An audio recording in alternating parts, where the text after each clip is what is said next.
Naomi, what's your last name? Brockwell. Is that the first question? How did I do? She's correct. What did you win, Bob? A new car. Now, Bitcoin girl right here, ladies and gentlemen. She's the Bitcoin girl. The Bitcoin girl. And she's from, can you tell by her accent? Go ahead, say I'm Ka. car. Ka. And if you go to a place that you can temporarily lease a car from, what is that place called? A car hire place? No, when you... A rental? Yeah. Okay, she doesn't say it as bad as the Kiwis who say rental. Rental? A rental car. Rental car? Rental car. I'm from Australia. I'm a Perth girl originally and I'm now based in New York City working for a bunch of amazing companies, some of which are Bitcoin related. Yeah, so I both have my own production company, Rainsworth Productions, and I work for an incredible organization called... What's the name again? Rainsworth Productions. Rainsworth? Rainsworth Productions. Yeah. Where did that name come from? It's the name of my family property in Australia, and it was originally a place in Sherwood Forest, apparently. There's a place in northern Minnesota called Sherwood Forest. Oh my God! It's a bar, restaurant, and a lodge. And my cabin is right next to it. That's awesome. The cabin that Bitcoin built. Or Ooh. bought. But anyway. And okay. I also work for the Moving Picture Institute. So they're a fantastic organization, and they make films about freedom.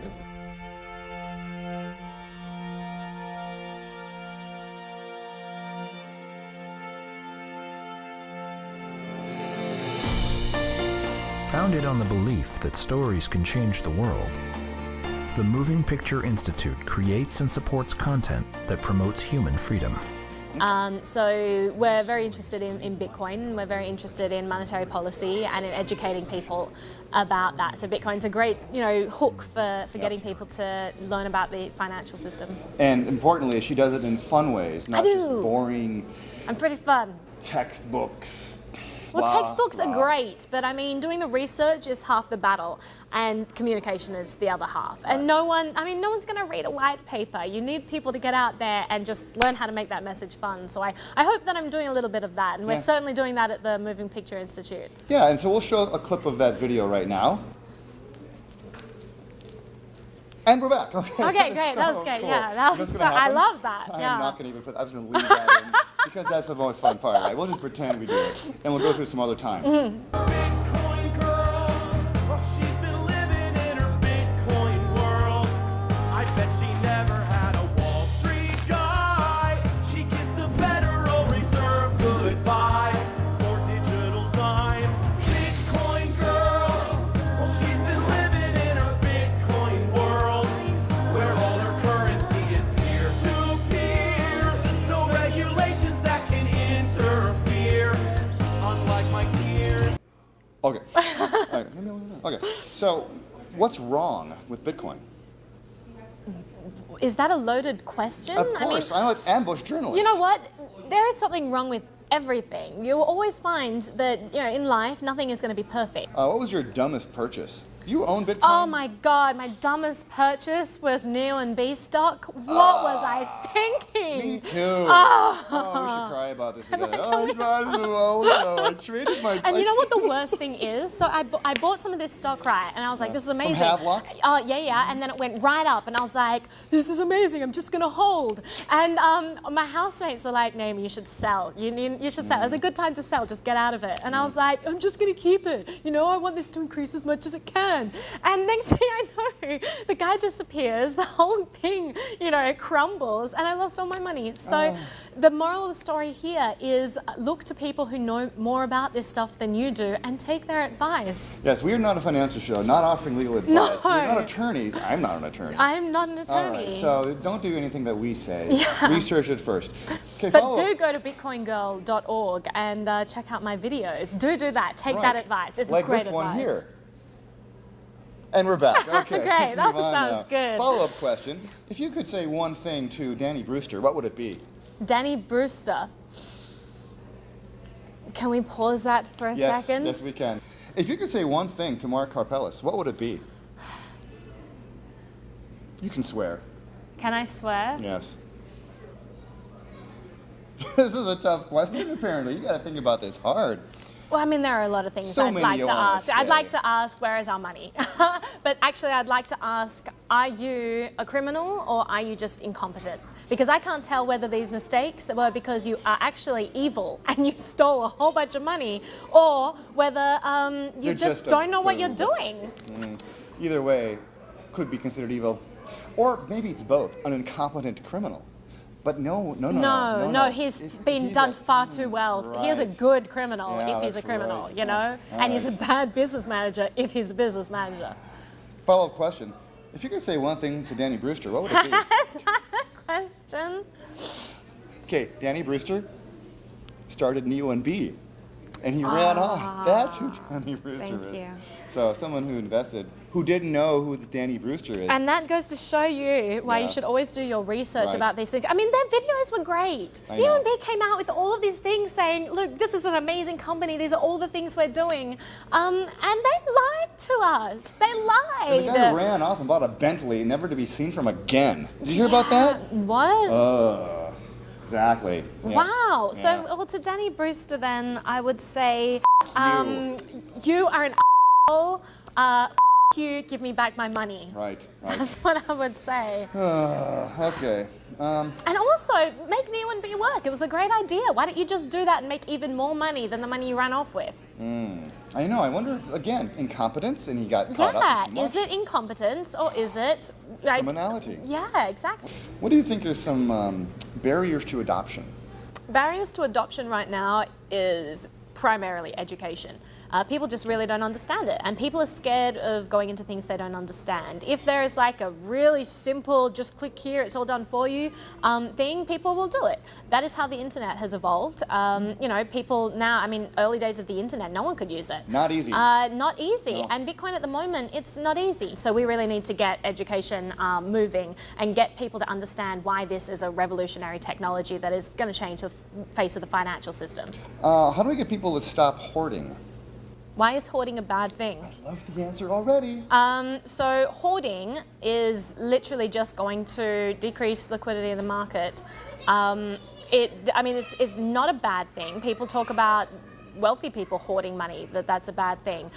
When you create capital, then the more capital you create, the more capital you'll have available to reinvest in new technologies. What you find with a lot of people at the moment is they are trying to collect Bitcoins in order to use them. Like, it's not for decoration, they can't drink them. In the old days, they called hoarding something else. Do you remember what that word was? No. Savings. Oh, that's a nice word. And concept. the fact that we have a deflationary currency, an inflationary currency in the United States, and the government is saying that this is a great thing because it encourages spending. No, that encourages a debtor culture instead of a savings culture. So if we were to have a deflationary currency, or one with there was a finite supply that had a predetermined schedule for the inflation, you know, you'd have a lot more people saving, a lot less people in debt. You'd have a much wealthier, more prosperous society. Hoarding is not a bad thing. We shouldn't be called it hoarding. It should be called saving. It should be called saving.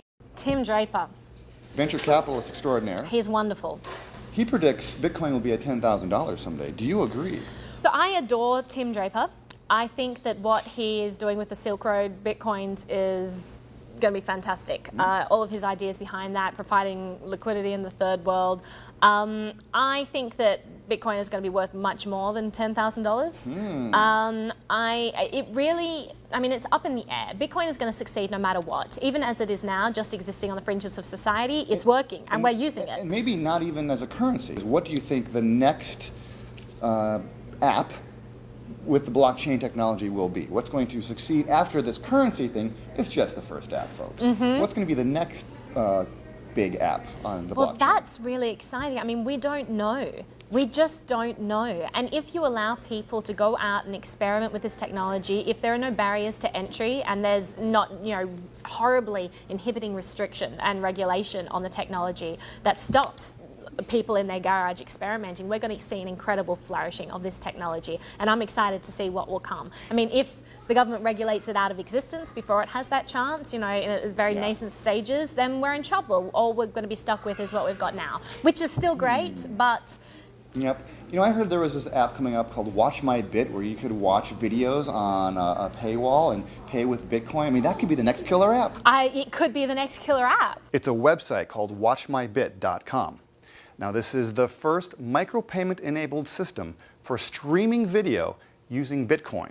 Naomi, Yeah. is there any credible altcoin that you think is going to be threatening Bitcoin or giving it a run for its money or competing with it? Well, I hope so. I mean, it is only by entering new competition into the marketplace that other existing technologies are forced to improve themselves. So I really hope that there are things out there that become more useful and better for people to use. You are not only an Australian, you are an Austrian. I am an Austrian. Look at that, huh? You see the way I did there? Tied Yeah. it in. Australian. Yeah. Okay, good. Yeah, that's true because it's the first, it's currency 1.0 or 2.0 if you include fiat. And, you know, that was like negative. Experiments yeah. that didn't go well. You could tell it didn't go well because you're forced to use it. Exactly. If it was worth its grain, if it's worth any sort of thing, it would be voluntary. Then it would be voluntary. The way that gold evolved, that wasn't a mistake. That was a natural progression because it has attribute-based value. It has checks all of the boxes for a great currency. Bitcoin is specifically designed, specifically engineered as a hero currency. A hero currency? Yeah. What do you mean by that? A superhero currency. Eric Voorhees was the one who actually coined that. To the moon! Right? And it basically means that it has all of these features in it, which just, one of the main features is that you can transact almost instantaneously at near zero cost. If you're going to design a superhero currency, that would be a feature you would put in it, he said. And it's a really great point. And the fact that, you can't do that with gold because you just can't throw gold really far and it's going to land in China.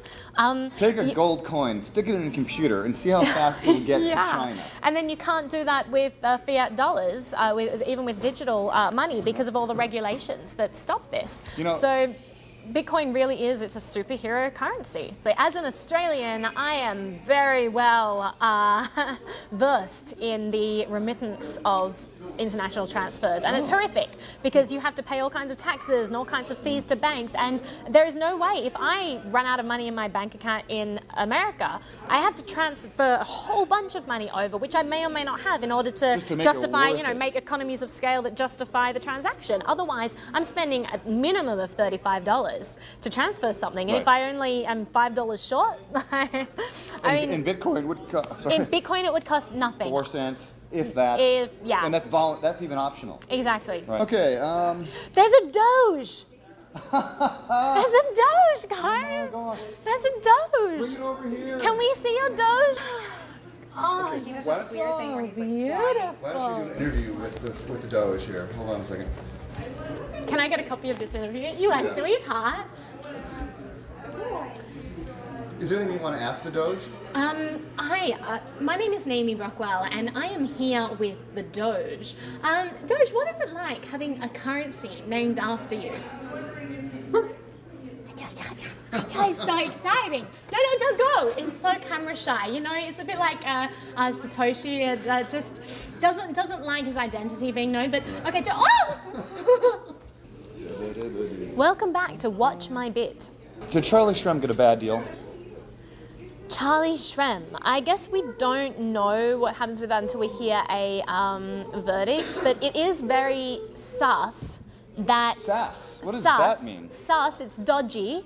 Dodgy? That there was a whole lot of media attention and huge, FBI arrest at JFK. They call it a perp walk. Yeah. They locked him out. JFK airport the day before the New York Talk about hearing. ambush journalism. I went to the New York hearings, Bitcoin hearings, and literally the entire hearing, they just kept bringing up the Charlie Shrem anecdote. They kept just saying, yeah, but we have criminals like this. I mean, if that wasn't a staged occurrence, I don't know what was. I mean, if they knew about, if Charlie did anything wrong, then chances are whatever evidence they got him on, they've known about it for a long time. And it was entirely staged. They're trying to set an example. And I think it's a tragedy because I think what he created, he's one of the trailblazers in this movement. Completely. And those people who we should be tipping our hat to say thanks for making it easier for the rest of us, but they're the ones taking the hits. Yeah. It's the fact that it was clearly just a publicity ploy in order to shape the New York hearings around the criminals, because every single panelist they had who was actually in the Bitcoin scene was saying, you need to lay off, you need to let this thing flourish. And every single one of the regulators was saying, well, no, we need to protect people from people like this guy we arrested just yesterday. Did Ross Ulbricht get a raw deal? I think that Roger Ver said it best when he said that if Ross Ulbricht is innocent, then we need to help him. And if Ross Ulbricht is guilty, then he's a hero. It was a violence-free environment where people could buy drugs. That's what I like to point out. If the government makes things illegal, they make it incredibly dangerous for people to buy it. And it's not going to stem the flow of people wanting to buy this stuff. It's just going to make it more dangerous. More violent. And more, yeah, it's going to... I always like to say, for every drug deal that happened on the Silk Road, that's one less deal that happened in my North Minneapolis neighborhood. Exactly. You know, that's one less kid that might have been shot by two drug dealers who can't do any place legally, yeah. So they have to turn to the streets. 100%. You know, I think, like, right now, I know that Lynn Ulbricht has just released a statement saying that the way that the FBI claims to have gotten the information that led them to Ross, it should be thrown out of court. It's very sus. Yeah, they're sus. Sus? Suspect. Oh, sus. Oh, I get it now. And what we need to be doing is, right now, they need support. They need support to keep paying the legal fees. If they get enough support from people, then they will be able to fight this, because the government did get their information incorrectly. They violated a lot of rights in order to do it. And if we can stand up for people whose rights are violated by government, that's a good thing for us, because otherwise this will create a precedent and we'll all be in danger in the future. And if you want to help with Ross Ulbricht's Defense Fund, just go to freeross.org, and the QR code right here will allow you to donate Bitcoins directly to their defense fund. Mm-hmm. Very cool. All right. What secret can you tell us about Can't tell you my secrets. Bitcoin project that no one knows yet? My Bitcoin project. No one knows that. Well, if I tell them, they're going to know, right? Well, here's the good news. Okay. No one's going to see this probably for months, and you don't have to tell people. But I am an ambush journalist. Is there something you're not telling us? Yes. You know, maybe you could be a WatchMyBit correspondent and or an agent and sign up bands who could benefit from this organic crowdfunding platform. Not only. This is a secret that no one knew about, because I didn't know about it until he just suggested it. That's a great idea, right? That's a bad idea. No. You're in New York. So I am. All those comedy troupes out there, you get a 1% cut or something like that. Me too.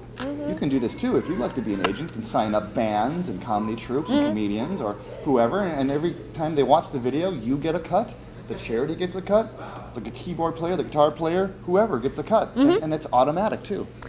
Win, win, win, win, win, win, win, win. Win-win. Okay. Do you know any Bitcoin jokes? I'll try and make one up. We're testing your improv skills right now, folks. What kind of an actress is this if she can't create a... All I'm thinking about, I'm just thinking about people I could make fun of. Like Carpel, I could make some reference to his cat. I got nothing. I got nothing, folks. All right. I got one for you. All right. Knock, knock. Who's there? Satoshi. Satoshi who? It's terrible. That's like, You get it? Not, okay. I would. It's an inside thing. Yeah. Okay. This is going on. No. Wait, come back here. No. Proof of guilt right Ambush there. journalist, get Obviously, back. She's guilty because look at this.